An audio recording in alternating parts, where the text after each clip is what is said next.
Medipol Başakşehir'in Fransız futbolcusu Clichy, Çin'in Sincan Uygur Özerk Bölgesi'ndeki baskı politikalarına tepki göstererek Uygur Türklerine destek verdi. Clichy, Uygur Türklerini temsil eden ve kan ağlayan kadının ağzını kapatan Çin Halk Cumhuriyeti bayrağına boyanmış bir elin olduğu görseli paylaşarak Uygur Türklerine destek oldu. Türk asıllı Alman futbolcu Mesut Özil, Galatasaraylı oyuncu Sofyan Feghouli de daha önce Uygur Türklerine destek vermek amacıyla paylaşımda bulunmuştu.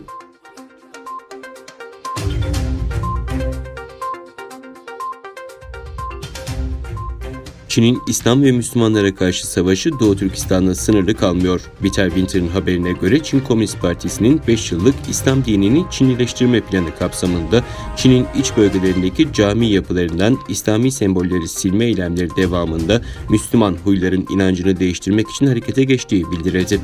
Geçen yıl Eylül ayında Hubei eyaletindeki Komünist Parti yanlısı İslam Cemiyeti yetkilileri tarafından Hubei eyaletinin başkentinde İslam'ın Çinileşmesi konulu bir eğitim programı düzenlendiği, beyin yıkamaya katılan İmam Hatiplerden Komünist Partisi'ne bağlılık, Çin'i sevmek, cemaati Komünist Parti politikası doğrultusunda bilinçlendirmek ve Çin geleneksel kültürüyle sosyalist temel değerlerini cuma vaazlarında dinlendirmenin istendiği ortaya çıktı.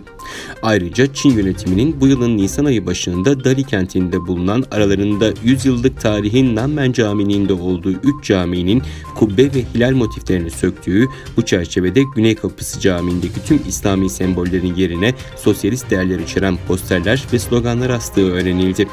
Çinli yetkililere göre camilerde yer alan kubbe ve İslami motiflerin yabancı semboller olduğu, kubbelerin yabancı kültürün Çin'e sızması ve yok edilmesi gereken unsur olarak görüldüğü ileri sürülüyor.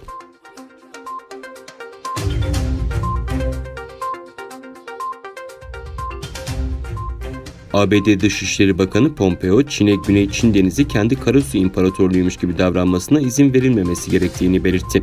ABD Dışişleri Bakanı Mike Pompeo, Güneydoğu Asya Uluslar Birliği 36. Zirvesi'nin vizyon bildirisinde Güney Çin Denizi'ndeki gerilime ilişkin bölgede barışın, güvenliğin, istikrarın ve seyir sefer özgürlüğünün temin edilmesini destekleme yönünde kararlılığımızı yineliyoruz açıklamasını destekledi.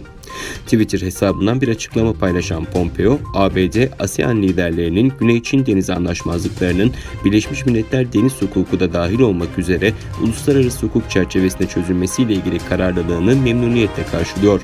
Çin'e Güney Çin Denizi kendi karasusu imparatorluğuymuş gibi davranmasına izin verilmemeli. Yakında bu konuda söyleyecek daha çok şeyimiz olacak ifadesini kullandı.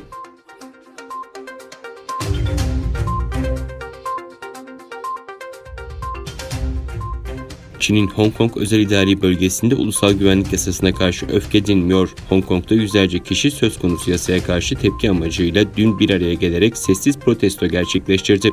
Göstericiler polis eşliğinde slogan atmadan sessiz bir şekilde Hong Kong bölgesine yürüdü.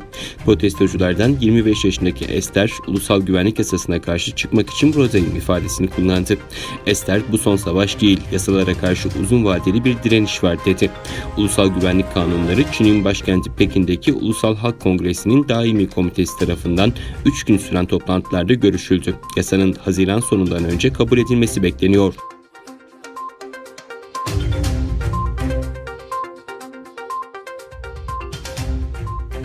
Dünya genelindeki toplam Çin virüsü vaka sayısı 10 milyonu aştı. Amerika Birleşik Devletleri'nde kayıtlara geçen vaka sayısı 2,5 milyonu geçti.